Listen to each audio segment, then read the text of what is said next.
بسم اللہ الرحمن الرحیم۔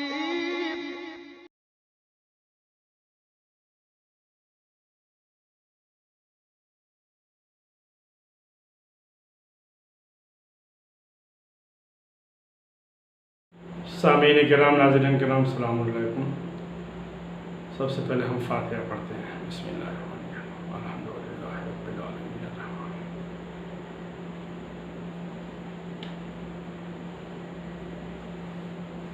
اللہم صلی اللہ لا حول ولا قوة الا باللہ العلی العظیم۔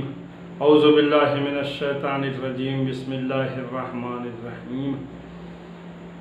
الحمدللہ رب العالمین، والصلاة والسلام والتحیۃ والاکرام علی الرسول المسدد والنبی المحذب والصفی المقرب والحبیب المنتجب والامین المنتخب، صاحب الحوض والکوثر والرکن والمشعر والوجہ الانور والخد الاقمر والجبین الازہر والہادی الاکبر والنبی الاخر، سیدنا و نبینا بالقاسم محمد، اللہم صلی اللہ علی محمد وآلہ الطیبین الطاہرین المعصومین المظلومین، ولعنۃ اللہ علی اعدائہم اجمعین۔ اما بعد، فقد قال اللہ تبارک و تعالی فی کتابہ الکریم، بسم اللہ الرحمن الرحیم، قل لا اسألکم علیہ اجرا الا المودۃ فی القربہ، اللہم صلی علی محمد وآل محمد وعجل فرجهم الشریف۔ سامعین کرام، آج کی ہماری اس مختصر سی تقریر کا موضوع ہے جنت البقیع، اور اسی لیے میں نے سرنامہ سخن کے طور پر آیتوں میں آئے مودت کا انتخاب کیا ہے، جو ہمارے موضوع سے بالکل قریب تر ہے۔ عزیزان گرامی، جنت البقیع ہمارے لیے اور ہماری قوم کے لیے اور ہماری قوم کے بچے بچے کے لیے کوئی نیا اور انوکھا نام نہیں ہے، بلکہ یہ ہمارے لیے ایک بالکل جانا پہچانا نام ہے۔ ایک رشتہ ہے جنت البقیع سے، ایک لگاؤ ہے، ایک تعلق ہے، عقیدتوں سے لبریز رشتہ، جذبات سے بھرپور تعلق۔ ہماری قوم کا کوئی ایک بچہ بھی جو شعور کی منزلوں میں قدم رکھ چکا ہو، وہ یہ نہیں کہہ سکتا کہ میں جنت البقیع سے واقف نہیں ہوں، میں نے جنت البقیع کا نام نہیں سنا۔ میں تو یہ سمجھتا ہوں کہ اگر ہمارے لیے کوئی دوسری کربلا ہو سکتی ہے تو وہ جنت البقیع کے علاوہ کوئی اور نہیں ہے۔ یہ وہ عظیم الشان زیارت گاہ ہے جو ظلم کے ہاتھوں منہدم کر دی گئی۔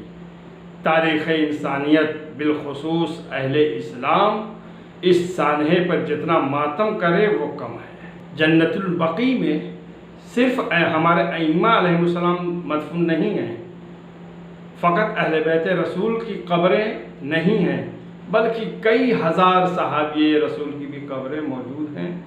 اور یہ آج امت مسلمہ جو ان سعودیوں کو، ان ظالم بادشاہوں کو آل سعود کہتی ہے، یہ قطعاً غلط ہے، کیونکہ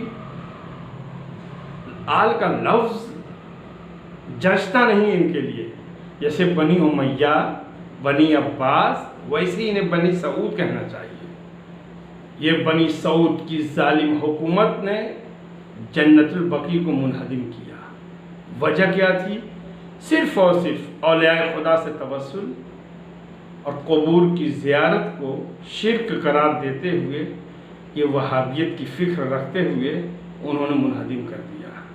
اور اس کے بعد عبد الوہاب نے اس کے اوپر مزید اور پروان چڑھایا اور مدینہ منورہ میں کئی دفعہ حملے پہ حملہ کروایا اور لوگوں کے گھروں کو تاراج کیا اور بہت دفعہ قبروں کو مسمار کیا، منہدم کیا۔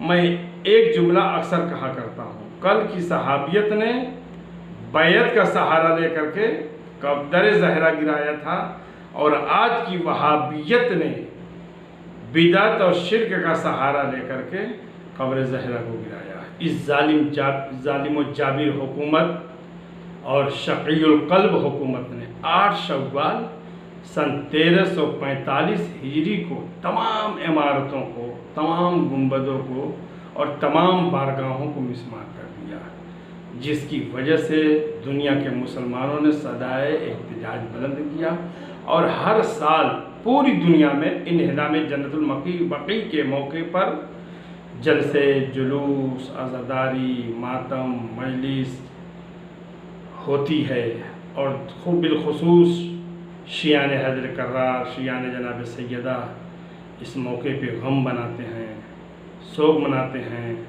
صدائے احتجاج بلند کرتے ہیں، اور کرنا بھی چاہیے۔ جو انسان اس میں شرکت کرنا چاہتا ہے کم از کم وہ دعا تو کر سکتا ہے، دعا مومن کا اسلحہ ہے۔ اللہ تعالیٰ سے دعا کرے کہ جناب سیدہ کی قبر جلد از جلد تعمیر ہو جائے۔ اور جناب سیدہ کی قبر کی فضیلت کو بیان کرتے ہوئے ایک آیت اللہ مرجع کبیر نے فرمایا تھا کہ اگر دنیا میں کسی کو اجڑی ہوئی جنت دیکھنا ہو تو جنت البقیع کو دیکھیں۔ عزادارو، بنی سعود کی یہ منحوس نسل وہی ہے، وہی نسل چلتی چلی آ رہی ہے جنہوں نے جناب سیدہ کو ستایا، حق لے لیا، جائیداد لے لی، فیدہ غصب کر لیا، جلتا ہوا دروازہ شہزادی پہ گرایا، جناب محسن کی شہادت واقع ہوئی، پہلو شکستہ ہو گیا۔ کسی نے، ہمارے استاد محترم کلاس کے دوران بتا رہے تھے، ایک شخص مرجع کبیر آیت اللہ مرشی صاحب کے پاس آیا اور آ کے کہنے لگا کہ سید یہ بتائیے، آپ بہت پہنچے ہوئے ہیں، بہت عارف ہیں، بہت معرفت والے ہیں، اتنا ذرا بتا دیجئے کہ جناب سیدہ کی قبر کہاں ہے۔ تو جیسے ہی انہوں نے یہ جملے سنے ان کا چہرہ سرخ ہو گیا۔ پوچھا آقا کیا بات ہے؟ کہا کہ جب جناب سیدہ کی یہ وصیت ہے کہ قبر میری چھپائی جائے، رات کے اندھیرے میں جنازہ اٹھایا جائے تاکہ جنہوں نے ستایا ہے وہ شریک جنازہ نہ ہونے پائیں، تو میری کیا مجال ہے کہ میں ان کی قبر کی نشاندہی کروں؟ مجھے پتا ہے مگر میں بتا نہیں سکتا۔ عزادارو، بس روتے ہوئے آیت اللہ مرشی نے فرمایا کہ جب تم نے سوال کر ہی لیا ہے، ایک بات بتا دیتا ہوں کہ جب مجھ کو بیت اللہ کی زیارت نصیب ہوئی ہے، حج پہ جانا ہوا ہے اور میں مدینہ منورہ آیا ہوں، تو مدینہ منورہ میں آنے کے بعد میرے ان کانوں نے آج بھی فضائے مدینہ میں شہزادی کا وہ مرثیہ سنا ہے، میرے کانوں نے مرثیہ سنا ہے، شہزادی کی آج بھی فضائے مدینہ میں آواز گونج رہی ہے، صبت علیہ مصائب لو انہا۔ اگر یہ مصیبتیں اجالا رکھنے والے دنوں پہ پڑتی تو وہ راتوں کی طرح سیاہ ہو جاتے، تاریکی میں بدل جاتے۔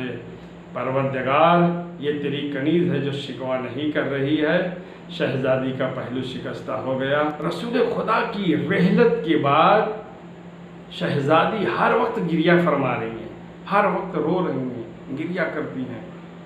شہزادی بعد وفات رسول کتنے دن زندہ رہی؟ 3 روایتیں ملتی ہیں، 40 دن، 8 ربیع الثانی کو انتقال فرما گئی، شہادت واقع ہوئی، یا پھر 13 جمادی الاولیٰ، مگر انڈین محققین کے نزدیک 3 جمادی الثانیہ، 8 ربیع الثانی کو چاند میں چاندنی رہتی ہے، اجالی رات رہتی ہے۔ 13 جمادی الاولیٰ کو بھی اندھیرا نہیں رہتا، چاند چمکتا رہتا ہے، مگر 3 جمادی الثانیہ کو چونکہ شہزادی کی وصیتوں میں ایک وصیت یہ بھی ہے، اے ابو الحسن میرے جنازے کو رات کی تاریکی میں اٹھانا۔ 3 جمادی الثانیہ کو چاند نظر نہیں آتا۔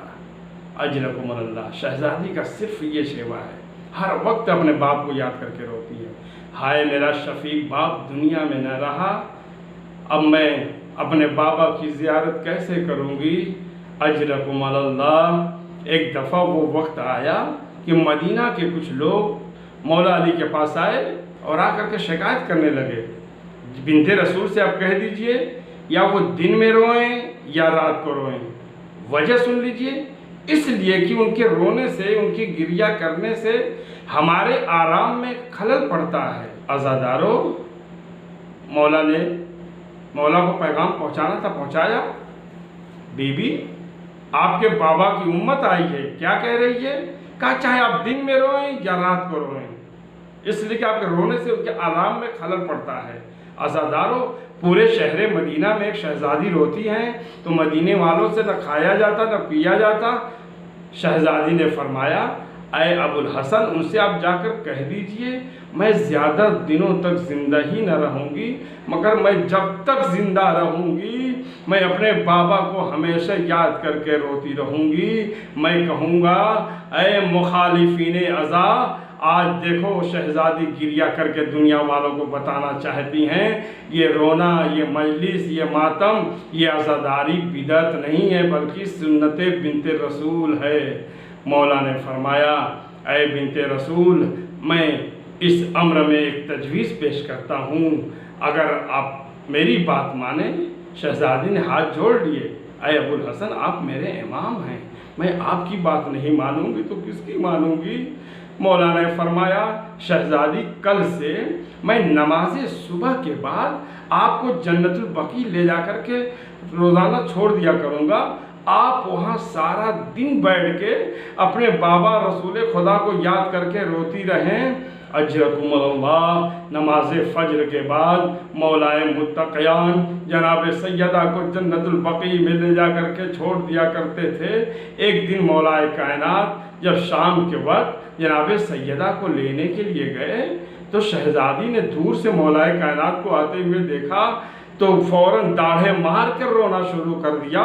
مولا قریب گئے، فرمایا، بنت رسول، کیا آج آپ کو بابا زیادہ یاد آئے؟ فوراً شہزادی نے فرمایا، اے ابو الحسن، آپ نے کچھ دیکھا نہیں؟ ارے وہ درخت جس کے میں سائے میں بیٹھ کے سارا دن رویا کرتی تھی، مدینے کے لوگوں نے وہ پیڑ کاٹ دیے، ارے میں سارا دن آج دھوپ میں روئی ہوں۔ اجرکم اللہ، میں کہوں گا شہزادی، آپ صرف ایک دن دھوپ میں روئی، فاتح خیبر شوہر علی سے شکایت کر دی۔ البتہ میں کہنا چاہوں گا، اے رباب، شام سے چھٹ کر مدینہ آ گئیں مگر سارا دن دھوپ میں واہ حسینہ، واہ علی اصغرا، واہ سکینہ کے نعرے بلند کر۔ الہی بحق من ناجاک و بحق من دعاک فی البر والبحر، صلی علی محمد وآل محمد وتفضل علی فقراء المؤمنین والمؤمنات بالغناء والثروہ، وعلی مرضى المؤمنین والمؤمنات بالشفاء والصحہ، وعلى أحياء المؤمنين والمؤمنات باللطف والكرامة، وعلى أموات المؤمنين والمؤمنات بالمغفرة والرحمة، وعلى غرباء المؤمنين والمؤمنات بالرد إلى أوطانهم سالمين غانمين بمحمد وآله أجمعين۔ اللهم صل على محمد وآل محمد وعجل فرجهم الشریف۔ پالنے والے تجھے واسطہ ہے چہد معصوم کا، محمد والے محمد علیہ السلام کا، جن مومنین کرام نے جنت البقیع کی تعمیر کے لیے اقدام کیا ہے ان کی سعی و کوشش کو اپنی بارگاہ میں قبول فرما۔ پروردگار، تو مسبب الاسباب ہے، ایسے سبب فراہم کر دے کہ بنت رسول جناب سیدہ سلام اللہ علیہ کے روضے کی اور بقیہ اماموں کی روضے کی تعمیر کا کام جلد از جلد مکمل ہو جائے۔ پالنے والے تجھے واسطہ ہے فرزند زہرا حجت آخر امام زمانہ علیہ السلام کا، اس تعمیر کام میں ذرہ برابر رکاوٹ نہ آئے۔ پالنے والے تجھے واسطہ ہے چہاردہ معصومین کا، ہر چھوٹی بڑی رکاوٹ کو اپنے قدرت کاملہ سے دور فرما، ظالموں کو نیست و نابود فرما، مظلوموں کی حمایت فرما۔ بارالہ تیرا ہی سہارا ہے، تو بہترین ناصر و مددگار ہے۔ ربنا تقبل منا انک انت السمیع العلیم۔ اللہم صل